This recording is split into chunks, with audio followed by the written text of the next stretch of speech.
하나님이 주시는 은혜와 소망이 오늘 부활 후 3일을 맞는 우리 가운데 여러분들 위해 함께하기를 소망합니다. 부활 후 3일 되는 날인데요. 여러분들 어떻게 부활의 감사와 기쁨과 그 감격을 온전히 누리고 계십니까?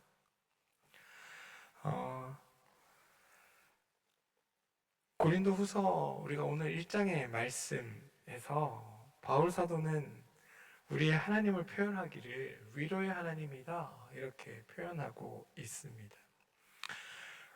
고린도후서 1장 3절을 보면 찬송하리로다. 그는 우리 주 예수 그리스도의 하나님이시요 자비의 아버지시요 그리고 위로의 하나님이시다 라고 고백하고 있다는 겁니다. 바라기는 이 말씀이 부활의 기쁨을 아직 나의 삶으로 가져오지 못한 많은 분들에게 위로가 되기를 소망합니다. 우리 하나님을 위로의 하나님으로 소개한 바울은 자신이 당한 그 어려움, 자신이 겪은 고통에 대해서 이렇게 이야기합니다. 8절과 9절인데요.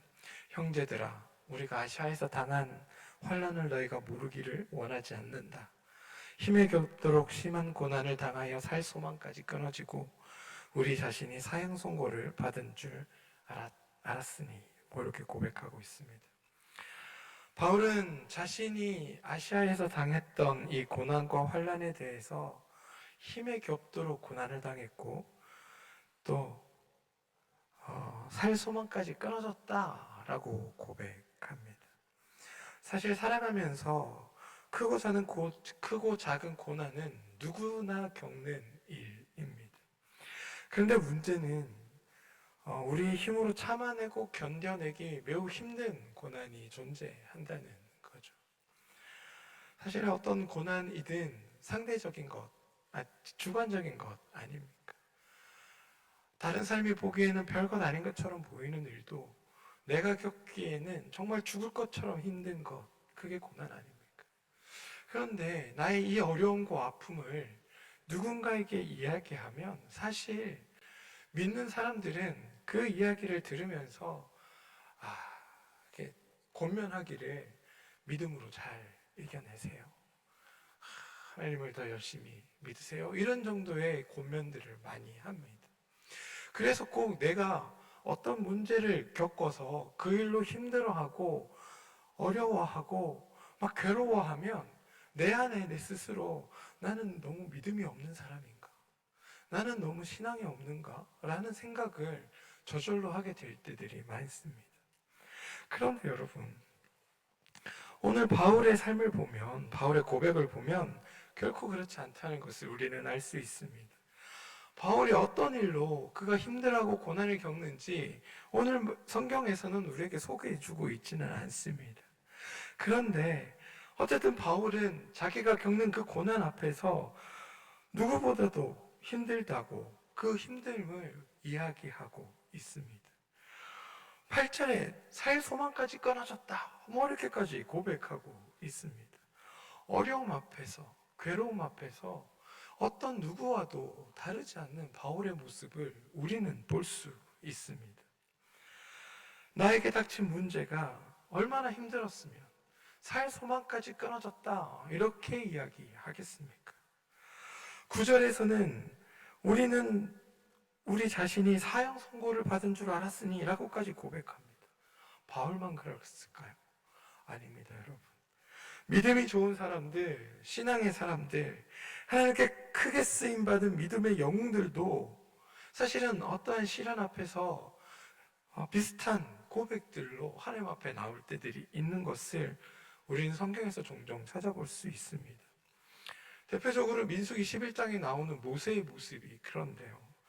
민수기 11장은 이렇게 모세의 모습을 고백합니다. 모세가 여호와께 여짜오되 어찌하여 주의 종을 이렇게 괴롭게 하게 하시나이까?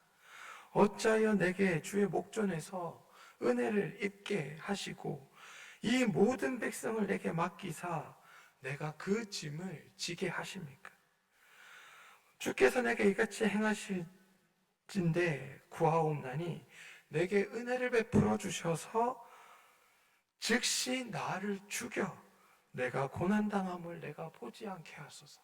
이렇게 이야기합니다. 이스라엘 백성을 데리고 출애굽하여 가는 이게 너무 힘들어서 하나님 차라리 그냥 나를 직접 여기서 죽여주세요. 그게 나에게 은혜를 베푸시는 겁니다. 이렇게 모세도 고백하고 있다. 어떤 어려움을 모세가 겪었는지 알지는 못하지만 모세도 너무 힘이 들어서 하나님 앞에 나를 그냥 죽여서 이 어려움에서 이겨나게 해주세요 라고 고백했던 적이 있다는 겁니다. 그러니까 내가 힘들고 어려운 문제, 내가 괴롭고 고통당하는 문제는 이 사람이 믿음이 많고 신앙이 많음의 문제가 아니라 그냥 내가 힘들고 어려운 거라는 겁니다. 내가 믿음이 없어서 이런 걸로 힘들어하네. 내가 신앙이 없나? 왜 이런 걸로 힘들어하지? 이렇게 생각할 문제가 아니라 그 어려움을 가지고 하나님 앞에 나오는 일, 그렇게 우리는 어려움들을 풀어나갈 필요가 있습니다. 믿음의 사람이라고 해서 고난과 환난을 당하지 않는 것이 아닙니다. 신앙의 사람이라고 해서, 믿음의 사람이라고 해서 내게 크고 작은 환난과 어려움들이 찾아올 때 그것을 아무것도 아니야 라고 이겨낼 수 있는 것이 결코 아닙니다. 그렇기 때문에 상대방의 어려움 앞에서 에이 뭐 별거 아닌 걸로 왜 이렇게 힘들어해, 에이 뭐 별거 아닌데 뭐 그런 걸로 그러냐, 기도해, 열심히 하나님한테 기도해봐, 뭐 이런 식으로 위안을 건넨다는 것은 사실은 별로 좋은 방법은 아닙니다. 믿음의 영웅이라고 부르는 사람들조차도 자신들에게 닥친 그 어려움과 고난 앞에서 낙심하고 심지어 생명을 포기하고 싶은 마음까지 종종 드는 것을 우리는 말씀에서 볼 때, 우리가 겪고 있는 이 어려움을 하나님 앞에 어떻게 가지고 내놓을지에 대해 더 깊이 생각하는 것이 우리에게 이 어려움들을 이겨낼 수 있는 지혜로운 방법이 아닐까 생각합니다.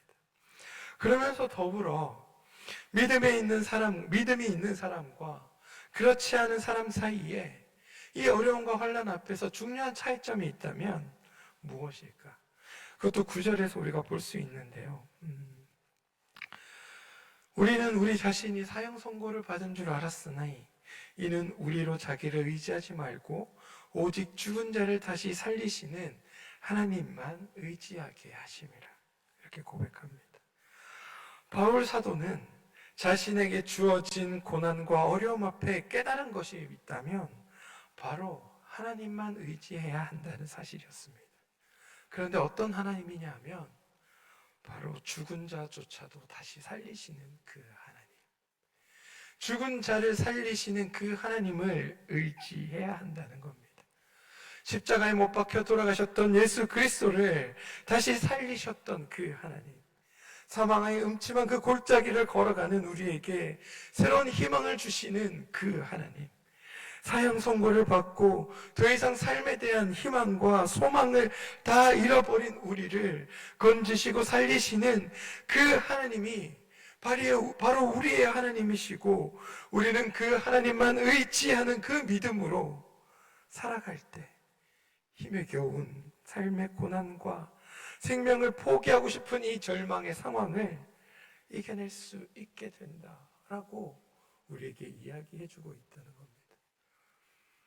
어려움 앞에 스스로 절망하며 나의 믿음 약함을, 나의 신앙을 부족함을 탓할 것이 아니라 우리를 죽음에서까지 살리시는 그 하나님을 믿고 하나님 앞에 나의 어려움을 내어놓는 것, 이것이 바울이 우리에게 권하는 우리의 고난과 어려움을 이겨내는 방법입니다.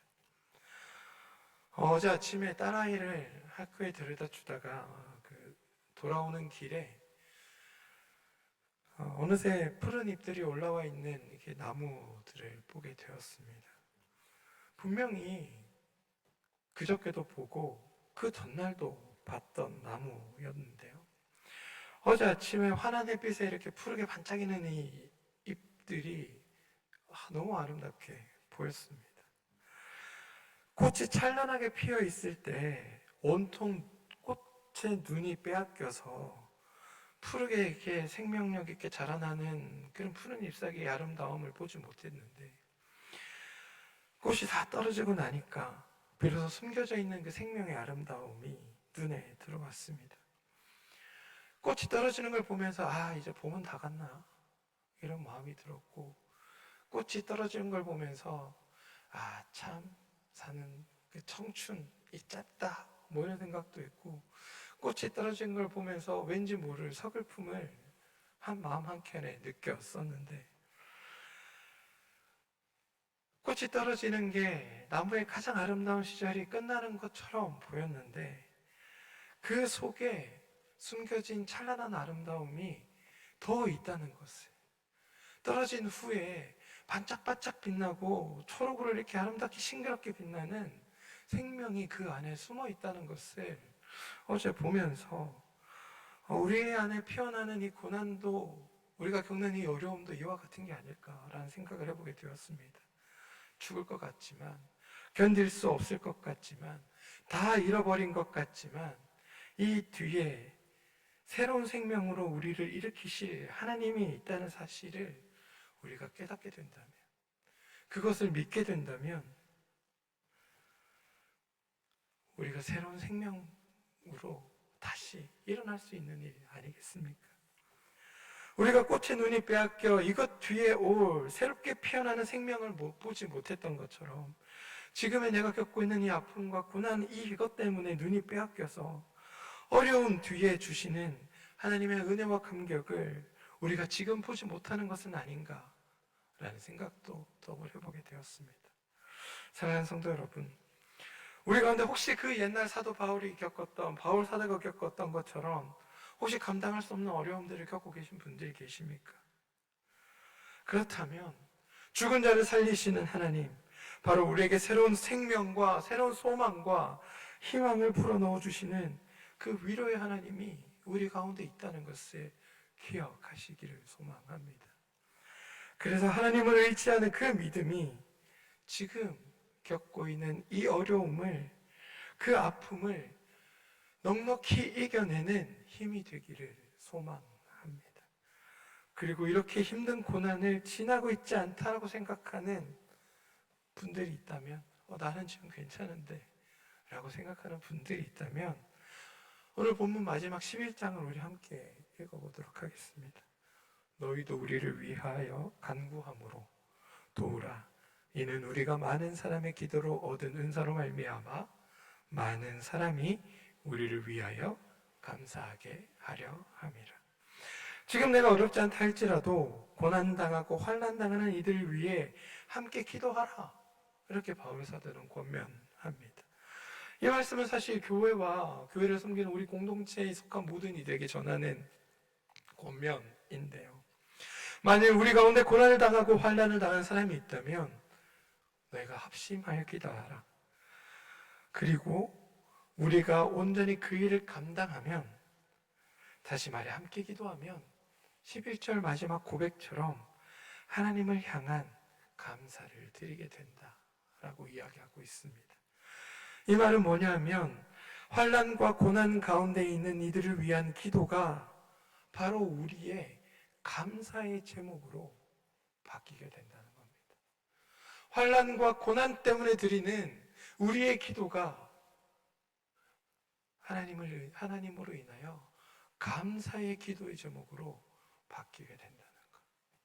이것이 우리가 어려운 이들을 위해 기도해야 될 이유이고, 또 어려운 내가 하나님 앞에 기도해야 할 이유입니다. 사랑하는 성도 여러분, 우리가 환난과 고난 가운데 있는 우리 성도들, 또는 혹은 혹은 우리의 이웃들을 위해 기도할 때, 우리 자신을 의지하는 것이 아니라 죽은 자를 살리시는 하나님만을 의지하는 믿음으로 주님 앞에 기도할 때, 하나님은 우리의 그 기도의 제목들을 감사의 제목들로 바꾸어 주실 것입니다. 그 일들이 여러분들의 삶 가운데 차고 넘쳐나기를 주님의 이름으로 축원드립니다. 부활의 기쁨이 넘쳐야 할 우리의 삶이지만 아직 우리는 부활의 그 자리까지 이르지 못할 때들이 많음을 압니다. 그렇기에 다시 한번 우리에게 생명으로 오실 그 부활의 주님을 떠올리며 지금의 이 아픔과 고난을 함께 기도하여 그것들을 감사의 제목들로 바꾸어 나가는 복된 일들을 함께 이루어냅시다. 우리는 그 일을 위해 부름받았습니다. 우리 함께 기도하겠습니다. 하나님, 주님의 말씀을 따라 살아가는 우리의 삶이 매우 기쁘고 행복해야 하는데 하나님, 우리는 그 부활의 자리에 이르지 못하고 날마다 괴로움과 아픔으로 힘들어하고 신음합니다. 이 힘들어하고 신음하는 문제를 주님 앞에 내어놓고 싶은데 내 마음 한켠에 너의 믿음이 약해서, 네가 부족해서, 네가 하나님을 더 사랑하지 못해서 이런 일들이 생기는 것처럼만 느껴져서 나의 아픔을 하나님 앞에 내어놓지 못하고 마음으로 끙끙 앓을 때가 있음을 주님 앞에 고백합니다.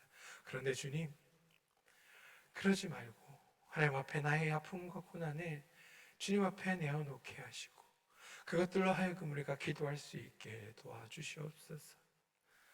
그리고 그 기도가 하나님 안에서 감사의 기도로 변화될 수 있도록 주님, 우리의 삶을 주장하여 주시옵소서.